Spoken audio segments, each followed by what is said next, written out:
What is going on, guys? If you kept up with us last week on the PredictionStrike UFC preview, you would have had a really, really successful card investing in PredictionStrike. We're trying to bring that same energy for this upcoming card in Kansas City. Ian Garry versus Carlos Prates should be a banger. And something we don't normally do, we're coming at you guys with this one a week early. So you'll have a chance to get in on all these investments before the pre-fight pump gets to them, which is an awesome opportunity. And there's a ton of value on this card. So let's dive into it. Of course, I forget my water. Classic. All right, welcome back, everyone. I almost had a perfect card last week. Surprise, surprise. The Fade God has actually struck gold, and we're moving forward. Gary versus Prates. Damone Blackshear versus. Make sure I didn't skip a fight on accident. Alatang Gailey. Um, Not familiar with the latter of the two, but definitely familiar with Damone Blackshear. I want to say we talked him up a good bit the first few times we did talk about him. But Jackson, walk us through him. Yeah, this should be a fun fight. Blackshear, yeah, he's a pretty good fighter. Pretty well rounded. He can grapple, he can strike. 1.89 takedowns per fight. Very athletic. He's powerful too. Good hands, good technical boxing, good takedowns. I believe he has 4 losses in the UFC, none of which are really bad losses at all, though. And he is coming off a submission win over Cody Gibson. He was losing in that one. I think he dropped a round or two at the beginning, ended off pulling out the Kimura. But Alatang Haley, also a pretty well-rounded guy, definitely has more trouble than Blackshear putting everything together. Sometimes he's a good technical striker. Sometimes he's a grappler. But when he's, in his striking mode, he tends to get out grappled. When he's in his grappling mode, he tends to get outstruck. Does have 14 takedowns in the UFC. He gets outstruck in the fights where he wrestles, though, like I said. He's a tough guy, can struggle with people who stay in his face. Coming off a win over Clayton Rodriguez, where he had 3 takedowns, 8 minutes of control. He was in grappling mode in that one. And Damon, I believe, is going to be a decently sized favorite here. Yeah, it's like 300-ish. Yeah, that makes sense. Kind of concerned that Cody Gibson was able to sneak around out of him that easily in the last fight. And Haley is definitely the type of guy that can grind out a decision win. But I think Blackshear is probably the better striker of the two, has good enough jiu-jitsu, to stay alive on the ground. So I think he should be able to win this. I'm going to go with a Blackshear decision. Yeah, I'm just going to start off rocking with the value here in the Blackshear side of things. Significant favorite at an underdog price. Just going to try to ignore some of the signs that it could be sketchy and just rock with the pretty obvious and inherent value here and just try to capitalize on that one. Yeah, great value on this one for sure. On books at this moment in time, he is a 3.5 to 1 favorite, so they seem to like him a good bit. You know what? We're gonna rock with Damone Blackshear by knockout. Boom. I can see it. On to the next one. We've got Chelsea Chandler versus Jocelyn Edwards. Seen Jocelyn a lot throughout her kind of UFC career. Can't really tell what her career archetype is, to be fair. Like, I don't know if she's really ever going to try to go be a contender or at least try to give that route a shot. Just kind of seems like she's another kind of body in the gym, if you will. But walks through this fight, what we should know. Yeah. I think Chelsea or Jocelyn's the favorite here. So great value again here on PredictionStrike, just in terms of, where the sports books are at on this one. And Chelsea, she's big for this weight class, basically uses that to her advantage in all of her wins. Has trouble when she can't use that size to her advantage, but she's very powerful, hits hard, tries to get you against the cage and ultimately work you towards the ground. And then we'll go to work from there. Not the most athletic, really, not the fastest, but she has that size. She's very strong, coming off a decision loss where she missed weight by a good amount, and her kind of lack of speed exemplified that in that one. Jocelyn is a kickboxer. That's her base fighting style, and does pretty much what you would expect a good kickboxer to do. Manages range well, variety of strikes, variety of kicks, lots of kicks, I should say. Kicks probably even more than she throws. Good combos. Just really good range management. It's hard to get to her at times. Good striking differential. She has good wrestling too, relatively good offensive wrestling. Had 4 takedowns in her most recent win over Tamiris Vidal. Takedown defense is at 39%, could be better. I think Jocelyn Edwards' speed, her range management should be able to take her to a decision here. I could see Chelsea getting the takedowns. I'm not too confident in her though. Like, she doesn't seem to care a ton about her career. I'm going to go Jocelyn Edwards. Another pretty crazy value spot as well.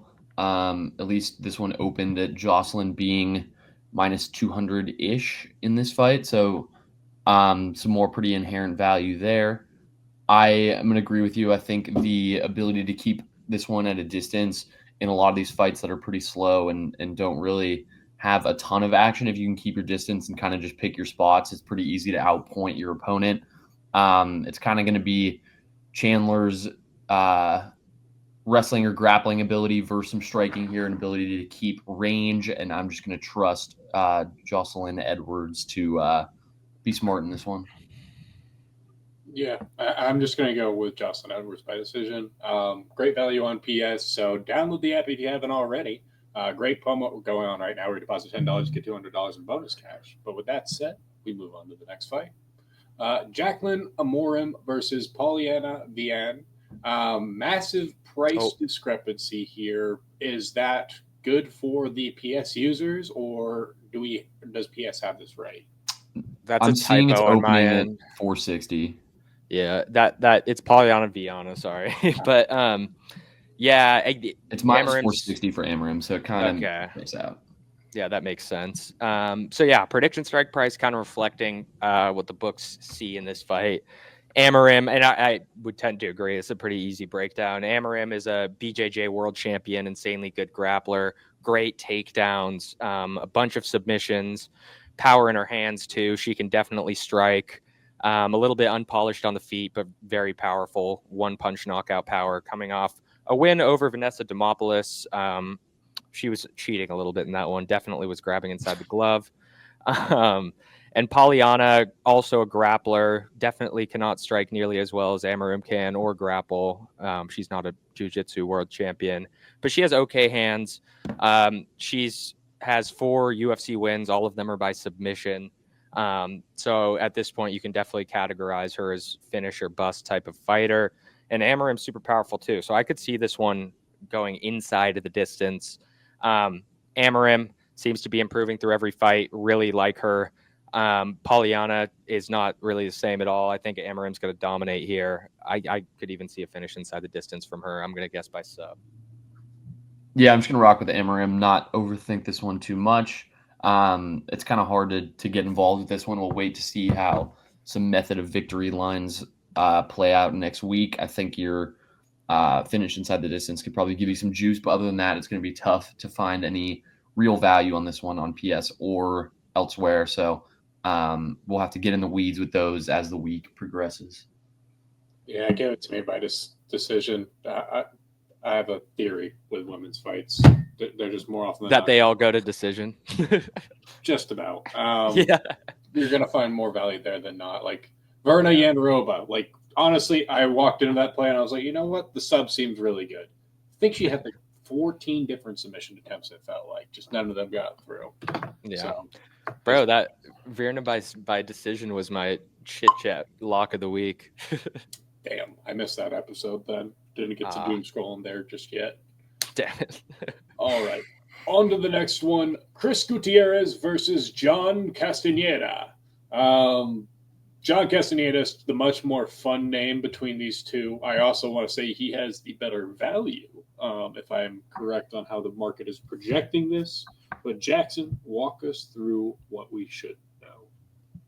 Yeah, we've got El Guapo versus Sexy Mexi, the two most handsome Latinos in the UFC. So should be a fun one. Chris is a kickboxer at heart. Good one, too. Nice kicks, controls range well, also good striking volume and differential. You'll see 4.72 landed to 2.64 absorbed. Solid cardio, likes to come forward at you. Like I said, does a great job investing in the legs with kicks. He has a nice jab. Basically just looking to get you out of there on the feet. Good takedown defense too, 70%, allows him to kind of bounce around freely on the feet. Coming off a decision win over Quang Lee, and the striking looked good in that one, in pretty typical Gutierrez fashion, though the wrestling definitely was left something to be desired.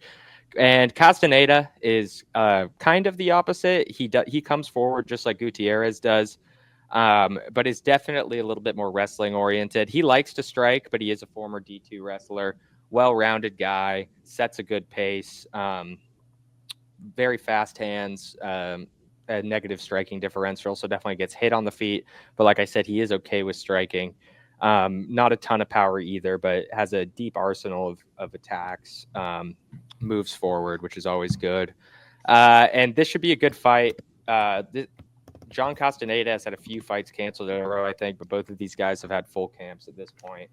And Gutierrez just really doesn't have any wrestling at all, so I think if John can come in and get through that 70% takedown defense, avoid the kicks enough, he should be able to grind out a decision win here. So I'm going to go with Castaneda. This fight got canceled prior, right? It was supposed to happen like a month ago or something. Yeah, I think it was at 313, maybe. Yeah, I think you're right. Yeah, I'm just gonna rock with you. I don't know a ton about either of these fighters, so in those spots, I tend to lean towards your expertise in this one. I think it'll be interesting to see where the odds start in this fight because there's nothing out yet for this particular one. So yeah, it will be interesting to see kind of where that market opens and some lines we can potentially jump on. Yeah, I'm going to make a prediction. It might come out way different, but who cares? Castaneda is going to be a minus 140 favorite opening. Opening odds, I have it as minus 125 Gutierrez. Ah, damn it. That was off. So, yeah, I guess. See it somewhere? On Hard Rock. Oh, nice. Wow, Hard Rock coming through for this one time. Yeah, I guess I'm going with the underdog in that case. It's still better value on PS than it is elsewhere, though. Like, you're getting a $2.50 difference versus what's pretty much a 50-50 fight elsewhere. So, and keep in mind, like, that's how they view it off of whatever analytics they're just putting into a computer, right? Yeah. More often than not, when we have a fight like this 2 weeks out, we're going to see some line movement. So very well, Castaneda could end up by the time we get to the actual fight as the minus 140 favorite. Mm-hmm. With that being said, I'm going to rock with you on this one, Jackson. I think your analysis is sound. The part of this that I guess I couldn't kind of understand, it's like I want to click the decision because I feel like that's the easy part. But do you have a particular lean for a finish for this fight if there were? Because this almost seems like I wouldn't say like a prove it, but it's like almost like a prove it spot where it's like you get a big fight after this. I personally, I think Chris Gutierrez inside the distance or decision no action is probably a good bet if you're thinking about that. Like, I don't think Castaneda is going to finish Gutierrez. He mostly looks for control rather than chasing a sub when he's on the ground, which is the only reason I say that. And because, I mean, I think Gutierrez has a better chance of clipping Castaneda than Castaneda has of subbing Gutierrez, if that makes sense. Well, because you said it, I have to do it now. Yeah. I sub. Let's go. All right, on to the next one then. We've got Malcolm Wellmaker versus Cameron Simon. Simon looks like a little boy here. I'm not going to lie. But I want to say he was somebody we were hyped about when he was starting his initial run, if I remember correctly. Mm-hmm. And Peyton Talbot just basically just decimated. Yeah, just the better prospect. Yeah. But you're definitely right about that. Simon was a pretty hyped up prospect before coming in and losing to Peyton about a year ago. But what are the odds looking like for this one? I'm kind of curious. Let's see. I have it Wellmaker at minus 130 and Simon at plus 105. So cool. So yeah, so Wellmaker's a Contender Series guy. Definitely. No, Wells. Yeah, he's powerful, makes things happen. Cameron, technical striker, not a ton of power at all, but he can also grapple, well-rounded guy, good combos, decent leg kicks, switches up his stance, which makes him hard to read, and can also throw in spinning attacks. He'll shoot a takedown, averages about one a fight. So he doesn't have the most power, like I said, but he is a good technical boxer.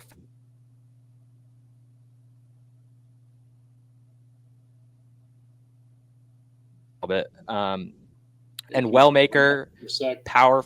What's up? My thing just cut out. I don't know if that was my internet or y'all's. Can you hear me? Yeah, I can hear you. Oh, okay. I think you just froze for a sec. I think you're fine. Yeah, cool. But yeah, he's taking on Malcolm Wellmaker, powerful striker, pretty good range management. He can be a little bit over aggressive at times, in my opinion, but usually keeps it pretty composed.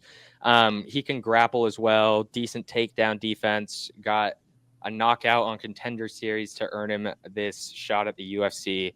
And yeah, Simon was a pretty hyped up prospect before suffering 2 losses in the UFC. He may not be as good as we initially hoped he would be, but I still think he's good. He is a talented striker. He has good power, maybe a little even underrated power. Definitely a higher volume striker than Wellmaker. Don't pay attention to that stat you see on the screen because that's from very limited sample size. But I am going to go with the underdog here in Cameron Simon. I think it's going to be by decision. If he wins, he's the better, more technical fighter, and that should be what earns him the win. So I'm going to go with another underdog here in Cameron. You're muted, Grant. You did good set. I think taking our logic of fading these Contender Series guys, I think given our first opportunity to do that post discussion, I think it kind of gives us a good opportunity to test it out. It's another one of those situations like we saw earlier where there's someone who can kind of maintain distance and have some leverage in Wellmaker, and if he can do so, I think it's going to be tough. But I think if Cameron is able to kind of get up in his skin and kind of limit that distance, I think he should be able to get this one just by experience. Yeah, I'm going to lean Cam Simon in this one. Yeah, we also have to remember he is another DWCS alum, just 2022. But I think it makes sense still when he has 3 UFC wins under his belt. So it's bizarre that he's had 3 UFC wins and had his Contender Series thing 3 years ago when he's 6 years younger than Wellmaker. Yeah. So the vet is like the 24-year-old. Yeah.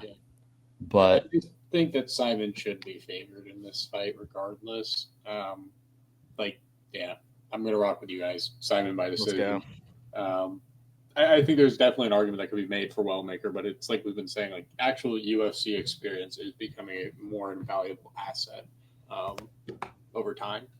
Totally. So moving on, we've got Evan Elder versus Ahmad Hassanzada. Want to say these are names that we should be familiar with at this point in time, right? Elder for sure. Wouldn't be surprised if you were like, who is this Hassanzada guy? He's the most recent season of Contender Series. But we did look into that pretty heavily this year, though. But Ahmad is a pretty good striker. Definitely gets hit, absorbs a lot of shots, but nice kicks, manages range well, good chin, very durable, good grappling. Jiu-jitsu is on point, but the wrestling isn't really there. Athletic, fast, got the win on Contender Series, which earned him this UFC placement. And Evan Elder is a vet. A lot of people know him. Versatile, well-rounded, Nice loose striking, bounces around on his feet, good kicks, throws and combos, has takedowns, doesn't shoot a ton, but he definitely has them in his back pocket. Mostly, if he does get to the ground, looks for control, will maybe do some ground and pound. Really good submission defense, which should help here if it actually does go to the ground with Hassanzada. And he's coming off a submission win over Darius Flowers. Hassanzada is hittable. I mean, he could snatch up a sub here, but I'm going to go with Evan Elder. I think he should win this one pretty handily. Yeah. You're kind of picking the guy who's had some more fights under his belt, at least in the UFC, but it feels like Hassanzada might be the more physically gifted fighter. It just feels like a situation where in some of these lower fights, the experience is huge.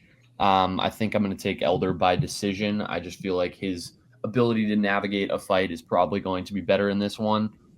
He's also more versatile. I feel like he can hang in different areas of the ring here, so I'm going to take Elder in this one. Yeah, I'm going to rock with you guys on Evan Elder. I just can't see really any path where I'm on that I'm like, love this. Yeah. We'll move forward. Matt Schnell versus Jimmy Flick. Talk about some names. All right, let's walk through this one. Yeah. Matt Schnell. So Matt Schnell should be a pretty decent sized favorite here. So I would imagine the odds reflect what we're seeing on PredictionStrike pricing. And Matt is a pretty well-rounded guy. Mostly a striker. He has BJJ too. Doesn't wrestle a ton at all, but he can if he needs to, I guess. Has good BJJ though. Can get things in scrambles if he wants to. Can be sneaky on the ground, but takedown accuracy is low. And he's coming off a loss to Cody Durden where he got subbed. Jimmy Flick is a grappler. Definitely headhunts, chases subs. Not great takedowns though to back that up. 21% accuracy, just not very good. Negative striking differential on the feet. Definitely will not win a striking match here against Matt Schnell. But I guess I could see him snatching up a submission here. Definitely live for that. He's coming off a decision loss to Nate the Train Maness. These guys have had a tough go at it in the UFC recently. I do think Schnell, the favorite, wins here. But I could see a Jimmy Flick sub. The bar is not very high. These guys have both been pretty bad in the UFC recently. So I'm going to go with Schnell. I think both these guys are pretty good grapplers. It's probably the realm they like to hang out in for most of the time. But I think Schnell in this one probably just realizes he has more of an advantage standing and can kind of impose his will there more so than on the ground, because I feel like Flick does have a chance to shoot a submission if it comes up, and he kind of put himself in some dangerous waters there, some dangerous territories if he hung out on the ground all fight Schnell. So I think if he keeps this one standing, he should be able to cruise. But I think as both guys are pretty proficient grapplers, if this one spends too much time on the ground, Schnell could still win. So the versatility there is great, but I think he could find himself in some trouble potentially. So we'll just rock with the versatility. I think Schnell has a variety of ways to win this one. So casuals. Jimmy Flick by submission. Let's go. We're rocking with it. The only logic I have is he subbed Cody Durden, and Cody Durden subbed Matt Schnell. So yeah, that's some pretty transitive property. Yeah, it has to work. It's the only logical solution. Cold. Right. On to the next one. We've got Ikram Askarov, the man who was hyped up because of his bouts with Khamzat versus Andre Muniz. How should this one go? Yeah, so we're seeing about even prices on PredictionStrike. I'm certain Ikram is a bigger favorite elsewhere, so we're getting good prices for him. And he's a well-rounded guy, definitely a wrestler by trade, but has been kind of a striker in the UFC so far. Heavy pressure when he is wrestling, insane top control, as you would expect when he gets you to the ground. Striking seems to be improving. Nice combos coming off a knockout loss to Robert Whittaker. That was kind of a in weird circumstances though, because he was supposed to fight at the Apex, ended up within a week of the fight flying from the Apex to Saudi Arabia for that. So, I mean, and Robert Whittaker is just insanely good, so I don't fault him for that loss too much. Andre Muniz, jiu-jitsu black belt, decent striker as well.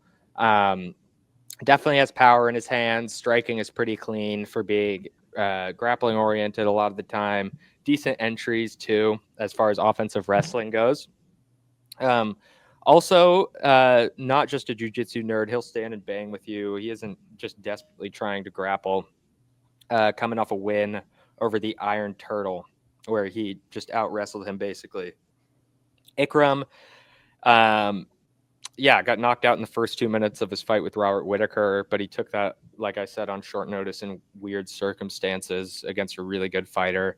I think Muniz is really going to struggle on the feet in this one, and I think Ikram is probably, of the two, going to be the one initiating the offensive wrestling exchanges.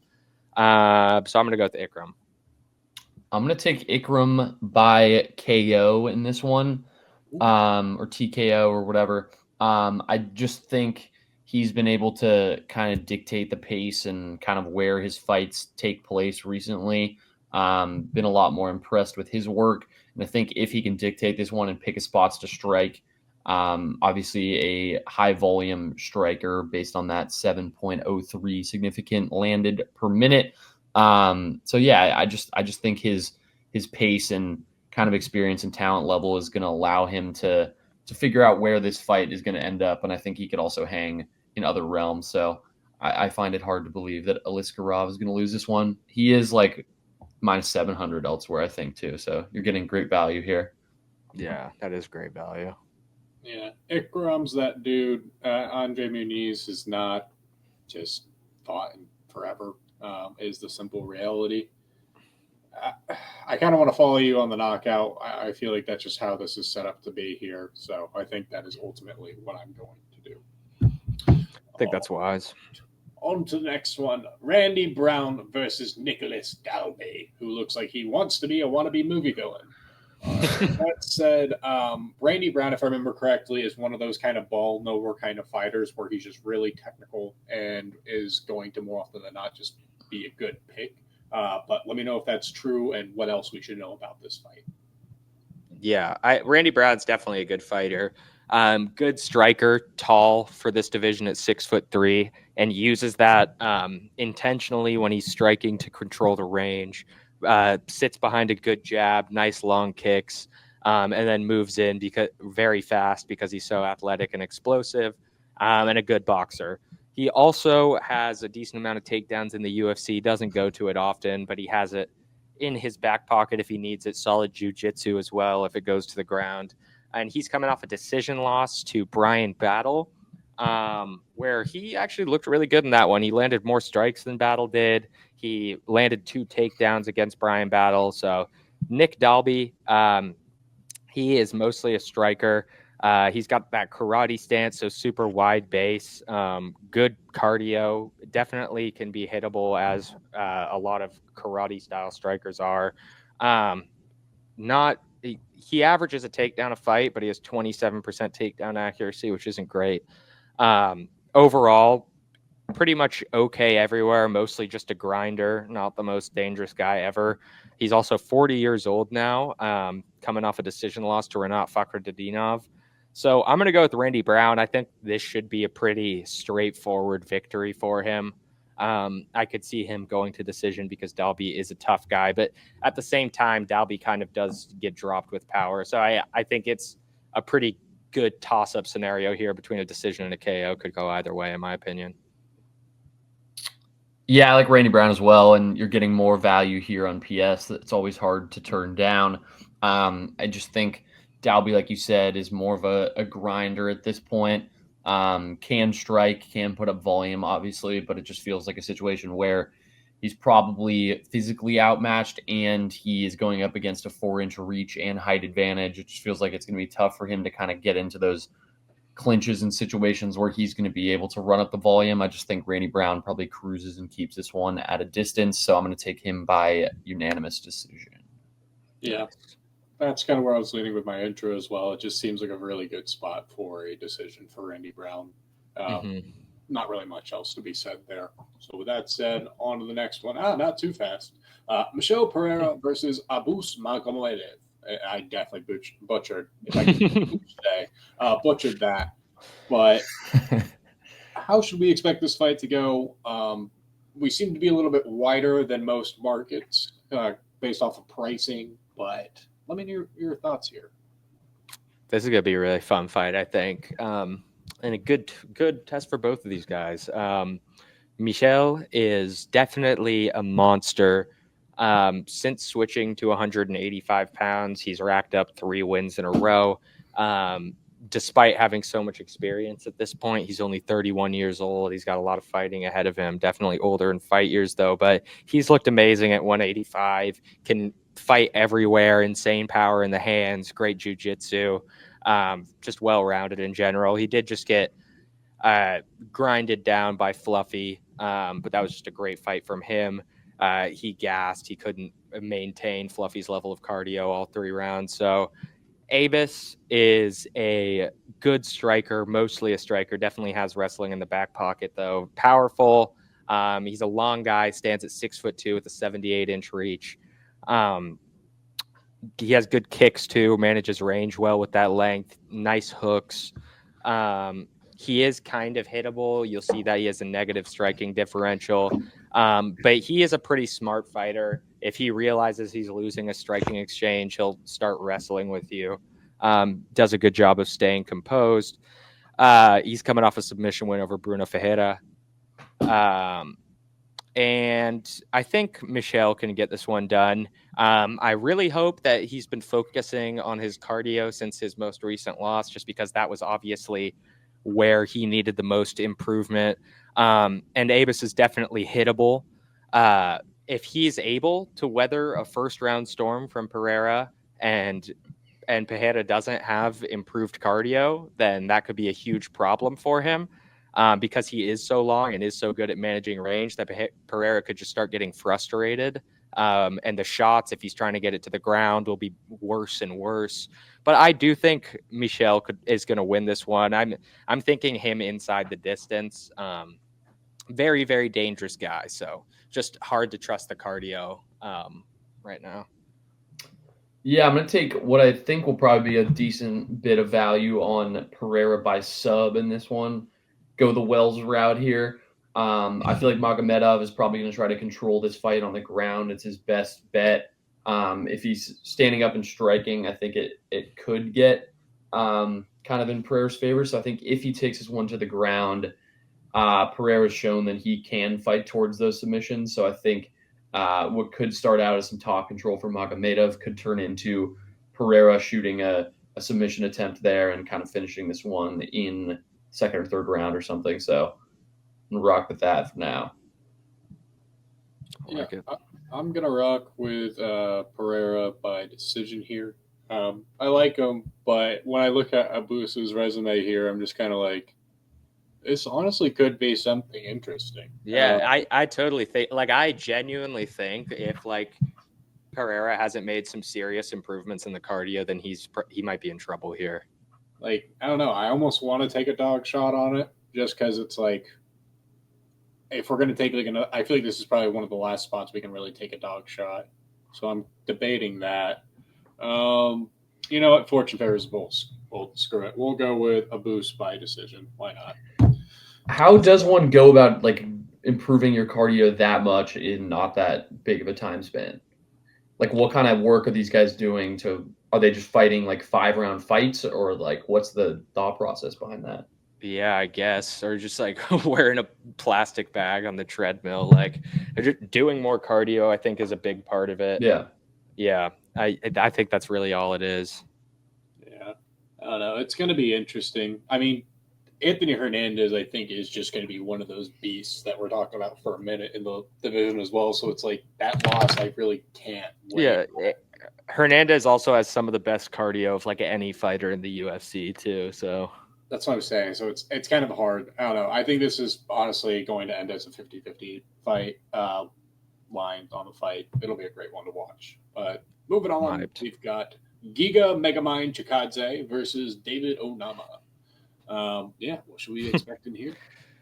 If Giga shaved his beard, he would kind of, like the Warlock in Game of Thrones. I see. Mm-hmm. Yeah, kind of look like that. But Giga is a good striker. He's been around for a while. Not really dangerous at all, but maintains pretty good volume when he's striking.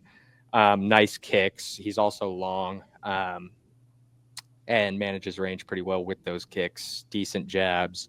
And he's going up against David Onama, who is a kickboxer by trade. Sometimes takes a little while to get going, but generally pretty good volume when he's standing up. Good jab as well. Strong elbows and knees in the clinch. Not good takedowns, 20% accuracy. He did just get a takedown, though, in his most recent fight, his first one in 2 years. And Chikadze had a long layoff, some close losses, isn't exactly the prospect that he was a couple years ago.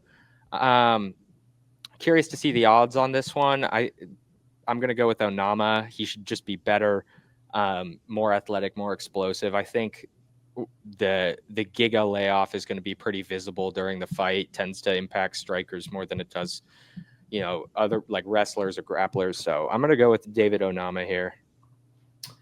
Yeah, I'm seeing Onama as a pretty decent favorite, like 170-ish elsewhere. So you're getting great value here. Yeah. It's tough to turn that down, but I do think I'm going to take Chikadze in this particular fight, which I would stay off on PS probably, but the Onama side is pretty much a no-brainer here. I just think Onama's main goal is to kind of apply a lot of pressure, and he takes and tries to land a lot of kind of powerful strikes. I just feel like Chikadze's kind of experience experience in those situations is going to allow him to defend against some of those strikes and kind of get in and just outpoint and land more technical strikes in those exchanges, kind of like a situation where we saw with Lopez and Volk this weekend. Obviously a lot lower level here, but you see one guy throwing those powerful punches and another guy just kind of finding his opportunities and landing jabs and getting out of those exchanges relatively unscathed. So I'm just going to rock with a bit of experience here and trust that he's able to navigate some of those types of situations. I can see it. David Onama, submission. No way. Onama. That'll be a fun one. Oh, what's your name? Best value on Prediction Strike. We move into the next fight. Anthony Smith versus Zhang Mingyang. All right, break it down for us. There's clear value on Zhang here. The best investment you can make on the card. Walk us through it. Yeah, this unfortunately seems like I feel like Dana has just been trying to set up Anthony Smith any way he can to kind of push up the prospects he likes, like Zhang Mingyang. It's going to be huge for the Chinese market, having if they potentially have a ranked male fighter in there.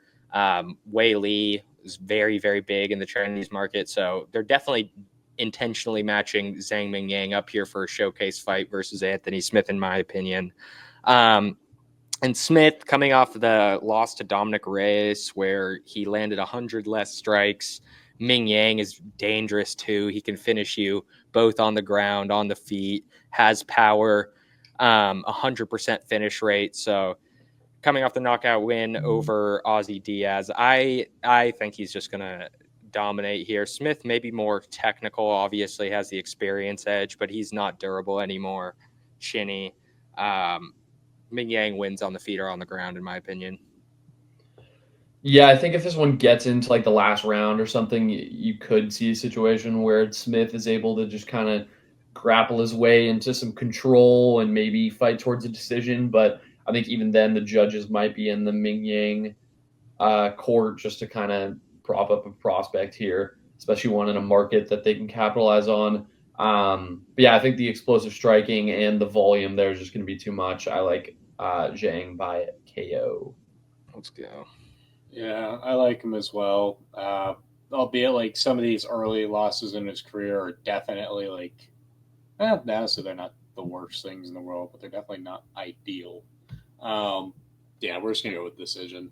I don't see him losing this fight in a way like you guys are saying. They don't want to lose a prospect just because of an opinion.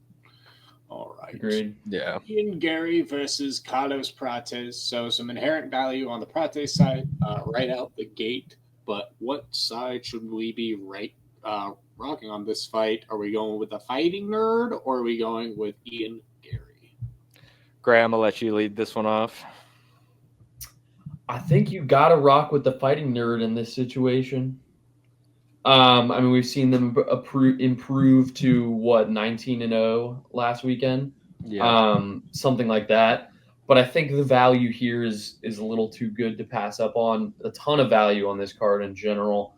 Some things could switch up, I guess, a little bit before fight week officially starts next week. I have faded Ian Garry in the past, and he's succeeded. Last fight, obviously, was a super tough one against Shavkat, which I honestly thought he looked pretty good in. I was impressed by his ability in that one, which is kind of making me sway a little bit back towards the Ian Garry side. I do feel like he's still a title fight caliber fighter in this division. Has some years to get there, obviously. He's 4 years younger than Prates. The height advantage is big. Is this reach correct? So a 2-inch, I think. Wait, 2-inch height advantage, but a 4-inch reach decrease, which is pretty, or disadvantage, which is pretty crazy there. You don't really see too many dudes with that type of build in the UFC, which is pretty cool. I'm just going to take Ian Garry. I've faded him in the past. I do think he's a guy the UFC can get behind. I feel like there's a lot of Carlos Prateses that are coming up nowadays as well, obviously in their fighting camp, but just in general, I feel like having an Irish bloke who can really hang with some of the top dogs in the division is something that the UFC would prefer to have. He's also a guy that a lot of people know for good or bad reasons. His name is out there, so yeah, I'm going to rock with Ian Garry. Yeah, this is going to be a super fun fight, in my opinion. I'm rocking with Carlos Prates, though. I'm going with the dog here. Ian is a good striker. He has fast hands. He has good footwork. He has been getting outstruck recently. He got outstruck by Geoff Neal. He got outstruck by MVP last 2 times he fought. Couldn't finish Neil Magny. Also got knocked out by Song Kenan. I just think Prates is going to be able to frustrate him here with the good striking. Like, Garry was able to implement the wrestling, which was a big part of why he won his most recent fights. But MVP has some of the worst takedown defense I've ever seen on a UFC fighter. And I don't think Carlos Prates is going to be, I mean, we don't have a huge sample size of Prates defending takedowns, but he was only taken down once in his UFC run. So, I mean, that definitely says something there. So I do think Prates is the better striker of the two.